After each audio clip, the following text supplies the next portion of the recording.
Hola, buenas noches a todos. Buenas noches a todos. Este audio pues es para darle continuidad al documento que hemos venido relatando aquí en este grupo, ¿verdad? En nuestro grupo de Herbolaria Mexicana para Todos y que tiene que ver con temas de la medicina tradicional mexicana. Recuerden, esta es la tercera parte de este documento que se llama Aportes de México a la Medicina, la medicina antes de la conquista, y su autor pues es Hugo Brown, ¿verdad? Como hemos venido señalando y comentando en pues en las entregas que hemos venido dando, ¿verdad? Ya vimos en primer lugar el tema del dorado medicinal, ¿verdad? Vimos también ya el tema de una medicina diferente y también vimos el tema, perdón, esos dos temas, ¿verdad? Y ahora lo que vamos a ver es el médico prehispánico que también pues forma parte de, de este, de este documento que está bastante interesante. Eh, bueno, pues para los que tengan oportunidad de escucharlo, ahí veo a Sho Fernández, gracias Sho. Pues por ahí andan los dos audios anteriores. Es interesante porque pues nos va llevando por el camino de la medicina que México le ha aportado al mundo. Entonces estamos leyendo aquí este documento que lo pueden encontrar en la red, pero me pareció importante, ¿verdad? A propósito de que en nuestro grupo, pues aparte de la herbolaria, que forma parte de la medicina tradicional mexicana, pues vemos también estos temas que son muy interesantes. Entonces, vamos a continuar con esta lectura y este capítulo se llama El médico prehispánico, ¿verdad? Y dice, paralelamente a la dualidad natural-sobrenatural, en la concepción de la enfermedad, también los médicos se dividían en dos grandes grupos. Esto es importante, los sacerdotales y los artesanales. Los sacerdotes de los diferentes dioses poseían los conocimientos necesarios para tratar enfermedades provocadas o enviadas por dichos dioses. Así los de Tlaloc se encargaban de la dermatosis, como ya hemos mencionado, y también de los sobrevivientes de las quemaduras del rayo. Los sacerdotes de Hecatl, dios del viento, y posiblemente una representación alternativa de Quetzalcóatl, de los enfriamientos y padecimientos reumáticos. Los de Tezcatlipoca se especializaban en la locura y las epidemias, que según se puede deducir esto de los testimonios, pues fueron muy pocos, ¿verdad? Y los de Istlitón, que se encargaban del tratamiento de niños que hubieran perdido su tonali. Estos médicos sacerdotes recibían una formación esencialmente teológica en los Calmecac, que eran instituciones de enseñanza religiosa, pero esta incluía también la caracterización de las enfermedades provocadas por la deidad a la que servían. E igualmente se les instruía sobre fórmulas secretas capaces de tratar las mencionadas enfermedades, mismas que eran completamente desconocidas por los médicos artesanales, los titisi, y que no han llegado hasta nosotros. Estos eran en realidad los especialistas de la medicina mexica, con las ventajas y limitaciones que esta condición conllevaba. Otro grupo de sacerdotes eh, eh, de indudable importancia, pues estaban representados por los tonalpulqué, ¿verdad? O tonalpolquí, aquí dice así, pero yo sé que se pronuncia tonalpulqué, o los lectores del tonalpohuali, libros del destino, encargados de confeccionar horóscopos, en los cuales la salud cumplía un papel muy importante. Y en ese sentido, ¿verdad? Estos astrólogos que posiblemente no hayan recibido una formación estrictamente médica, pues ejercían una influencia notable sobre la labor de los titisi, de manera particular en el diagnóstico de las enfermedades. Elaboraban, fíjense, sus cartas astrales de acuerdo con un esquema algo distinto de los astrólogos europeos, esquematizando el cuerpo del hombre de acuerdo con una división de influencias entre el cosmos, de la cintura para arriba, y el inframundo, de la cintura para abajo, y estableciendo influencias de los astros, básicamente sobre los órganos correspondientes a la esfera del cosmos, de acuerdo con su posición a la hora de nacer, y de los dioses del inframundo, sobre aquellos órganos situados debajo de la cintura. La fecha de nacimiento, fíjense, esto es importante, revestía una gran importancia, ya que predestinaba en muchos aspectos.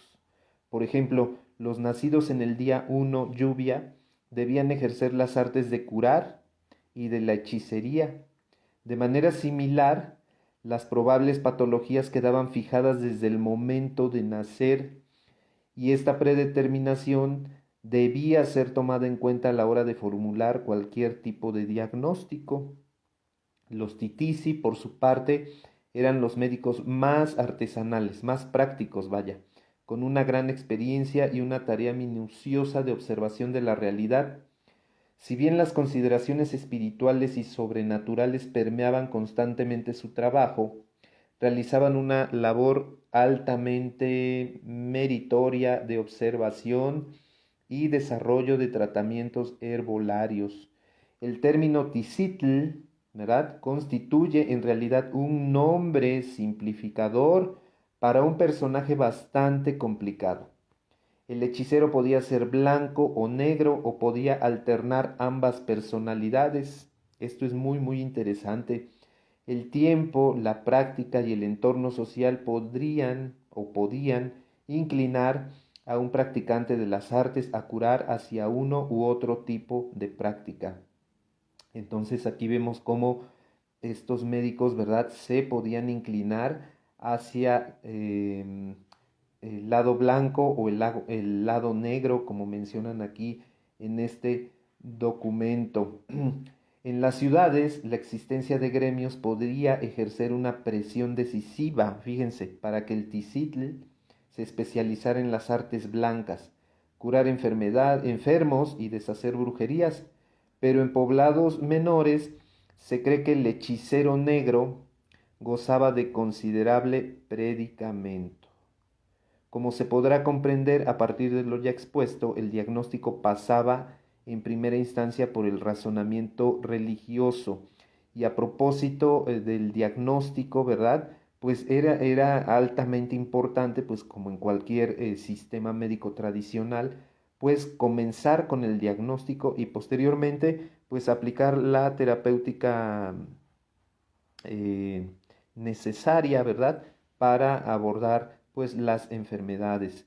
Entonces, pues aquí nos dice el documento que pasaba a el razonamiento religioso, y posteriormente se pensaba en la posibilidad de agresiones por parte de un brujo. Entonces es importante, y vamos viendo aquí cómo era considerado este diagnóstico y sobre todo pues la forma de abordarlo, ¿verdad? Descartadas estas posibilidades, o cuando se enfrentaba con dudas, el médico no se limitaba a los síntomas, sino que ejercía él mismo las artes de adivinación. Entonces, el sistema médico mexicano pues incluía, ¿verdad? Y es más, hasta la fecha pues sigue incluyendo las artes adivinatorias también como parte de ese proceso diagnóstico.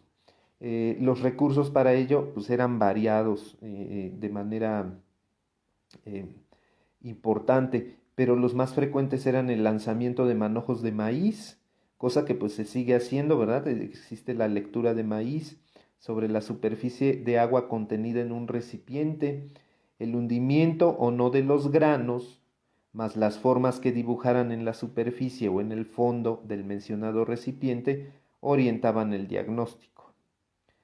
Una especialidad de vital importancia entre los titisil, estaba constituida por las parteras. Ya vimos en las entregas anteriores la función que tenían las parteras, que manejaban también sustancias medicinales y eran muy duchas en la administración del temazcal. O sea, duchas quiere decir que eran expertas, ¿verdad? Eh, Temazcal, bueno, pues un baño de vapor que ocupaba un lugar central en el tratamiento hacia la parturienta. Además, también manejaban, por supuesto, una importante liturgia, ¿verdad? Le llaman aquí relacionada con el alumbramiento. La participación de las mujeres no se limitaba necesariamente a la obstetricia, sino que también podían participar en otras actividades propias del Tizitl. En algunos pueblos realizaban labores quirúrgicas relevantes, de manera especial cirugías de ojos. Fíjense cómo estaba avanzada esta materia, ¿verdad? Que había cirugías de ojos y bueno, en realidad eh, aquí le llaman la médica, bueno, la médica, el médico tenía posibilidades muy amplias de ejercer su oficio en todas las áreas, salvo la concertación de huesos fracturados, que era prerrogativa de los hombres por una serie de razonamientos religiosos. Entonces es importante cómo se viene manejando este tema de salud, ¿verdad? Sobre todo los temas de cirugía, sobre todo, y bueno, a colación de la cirugía, ¿verdad? Que era un arte de la guerra, ¿verdad? Un arte guerrero. Nos dice aquí este texto que entre los pueblos indígenas de América se produjo un desarrollo considerable de la cirugía, pero siguiendo caminos muy distintos de los europeos. Este desarrollo independiente ha llevado a muchos a pensar que la cirugía americana era primitiva o limitada, pero no hay nada más alejado de la realidad.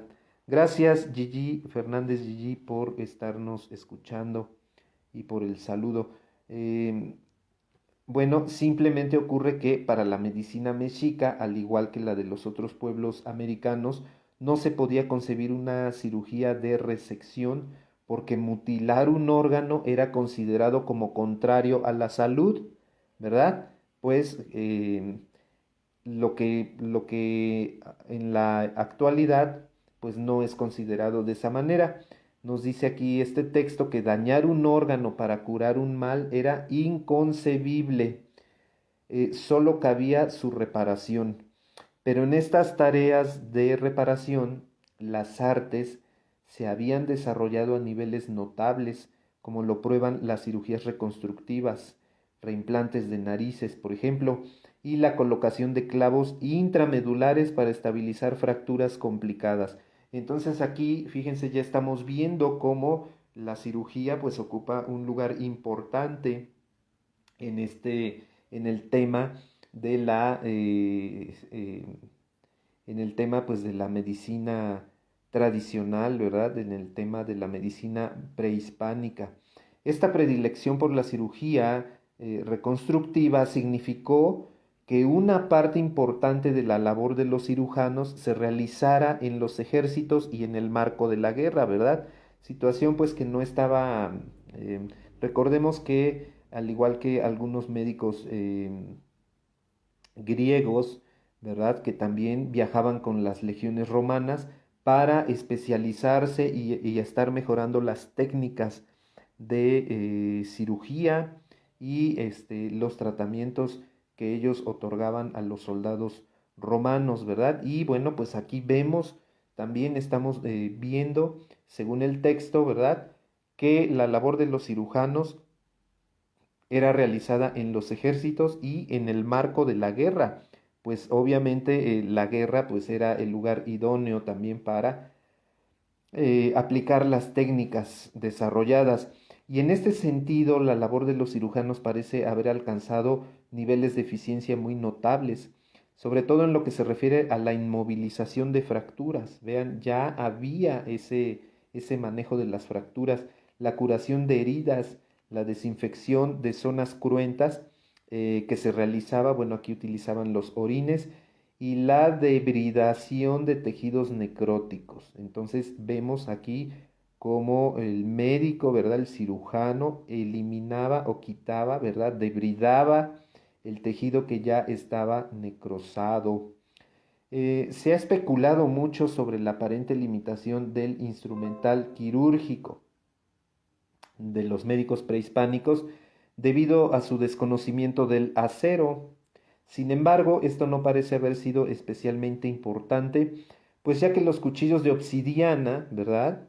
Como todos conocemos la obsidiana, permitían tallar buenos filos, además de que los cirujanos mostraron mucho ingenio para la creación de instrumentos a partir de materiales como por ejemplo pues espinas de maguey, hueso y cabellos para suturar.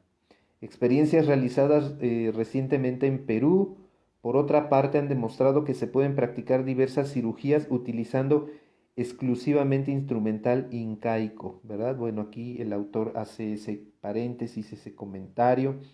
Y también el empleo de fármacos por parte de los cirujanos parece haber sido más limitado que el de los médicos, pero aún así considerable y probablemente eficaz. Un extracto cocido de penca de maguey, mewili, ¿verdad? Fue empleado como fungicida y antibiótico. Entonces vean el poder del maguey. El tlatlancuayé, ¿verdad? La trecine celosía tenía propiedades antiinflamatorias, mientras que el nopal, la opuntia sp y el estafiate, ¿verdad? Fíjense, el estafiate, el nopal, el estafiate que es Artemisa mexicana wild, cumplían funciones de analgesia. Entonces ya conocían y ya estaban enfocándose, ¿verdad? Bueno, sabemos también de las cualidades y propiedades que tiene el estafiate, ¿verdad? Como antiséptico y el nopal pues también como para regenerar la piel. Es indispensable en este tratamiento que los médicos otorgaban y también en la cuestión de las cirugías. Nos dice el autor aquí que existen informes diversos sobre las utilizaciones muy variadas que le daban al hule los médicos de diversos pueblos prehispánicos.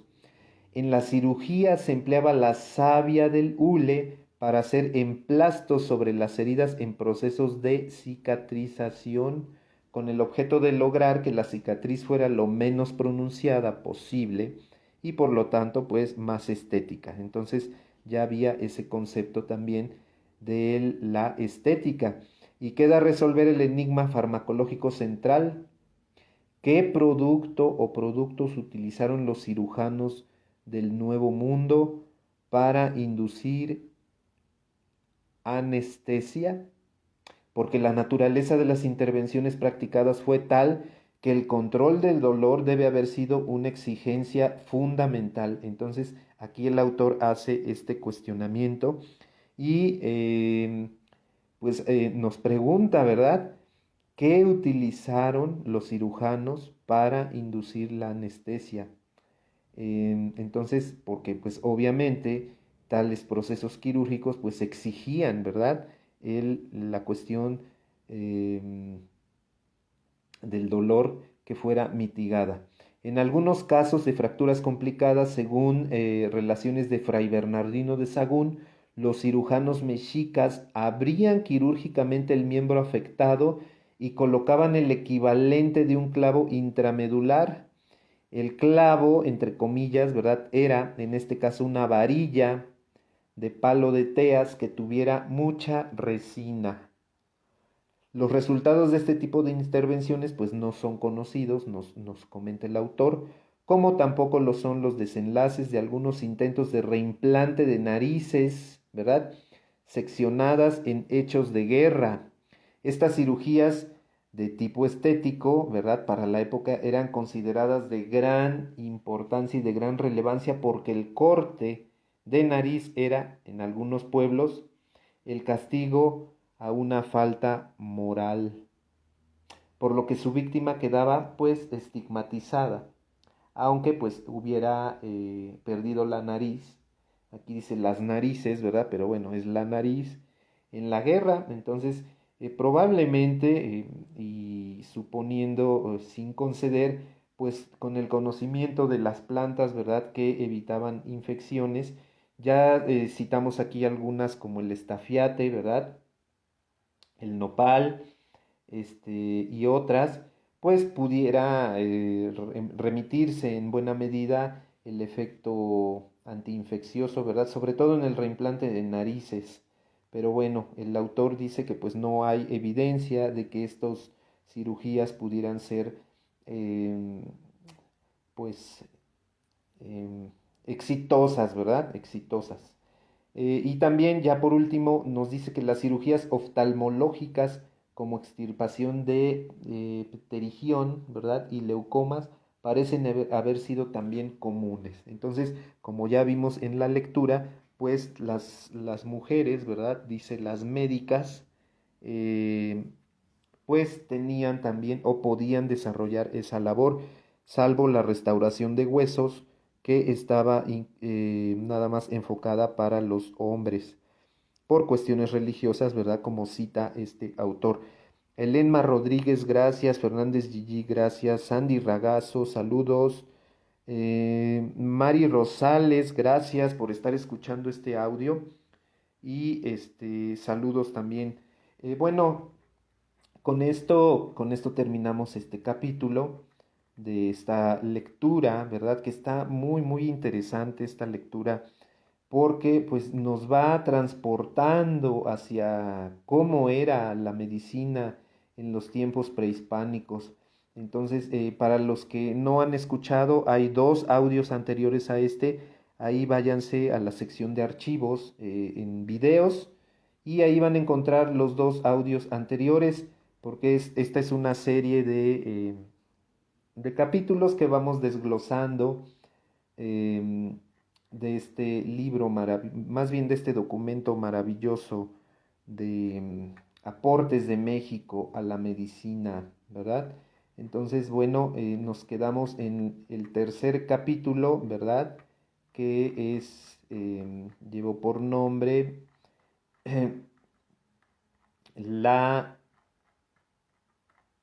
el médico prehispánico, así se llama este tercer capítulo de este documento, Aportes de México a la Medicina. Balak, Linda, hola Linda, gracias por conectarte y por estarnos escuchando.